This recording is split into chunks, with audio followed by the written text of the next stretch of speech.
Okay, in number 8 on our Unit 10 review, it says, what is the exponential function that represents the following graph? When we look at our options for 1, 2, 3, and 4, number 2 is a quadratic, which would be a parabola. This is not a parabola. We already know that it's an exponential function. We also know, if we look at these two values here, b is between 0 and 1, which represents exponential decay. So I'm going to go with this being exponential decay. What you might want to do is graph both in your calculator.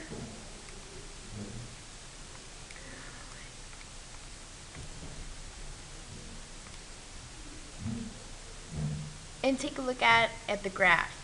This one looks a little bit closer to the y-axis.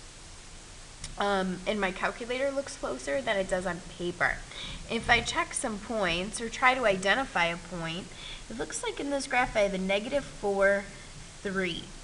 And this one at -4 I should be at 16. So 3 is out. And then if I look at number 4, let's check 3/4. Take a look at the graph. Now this one is a little bit wider or decreases slower, so let's take a look at the table. -4, I said that I was about 3. This one is at about 3. 0, 1, 0, 1. So number 4 is the correct option. Okay, now when we look at part B, this is exponential growth. So we know that b needs to be a value greater than 1. So I'm going to rule out option 2. I'm actually going to rule out option 1 because this is a quadratic.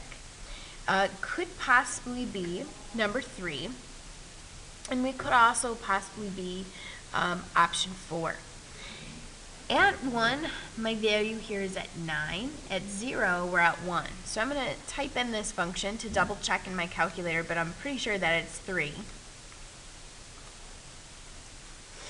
So I plugged it into my y equals. I'm going to take a look at the graph and compare, see if they look similar when I look at calculator to paper. They do. Now I'm going to go to my table and I'm going to check my points. Let's see, I knew I was at 0, 1, and then I also knew that I was at 1, 9. 1, 9.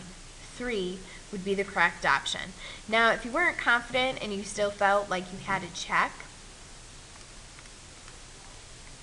that 4th option, you could take a look at the graph. Okay, we know that this -3 shifts our graph over to the right. This graph is shifted. It definitely does not match what is in our picture. Okay, number 9. It says, which is the graph of 4 to the power of x plus b? Well, we know that it is exponential. And in fact, it's exponential growth because of our b. 2 is quadratic. 4 is linear.